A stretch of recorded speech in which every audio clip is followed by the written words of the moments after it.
ডিব্ৰুগড়ৰ ডিকম ইকৰাতলিৰ বুকুত শোকাকুল পৰিৱেশ।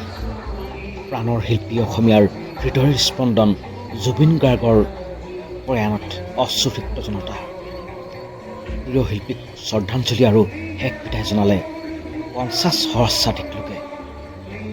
সদৌ অসম মটক যুৱ ছাত্ৰ সন্মিলনৰ উদ্যোগত সমবেত অসমৰ আদিম ভূমিপুত্ৰ মটক জনগোষ্ঠীয় ৰাইজে হৃদয়ৰ গভীৰতম কষ্টৰ সুৰেৰে গালে জুবিনৰ অমৰ গান মায়াবিনী ৰাতিৰ বুকুত।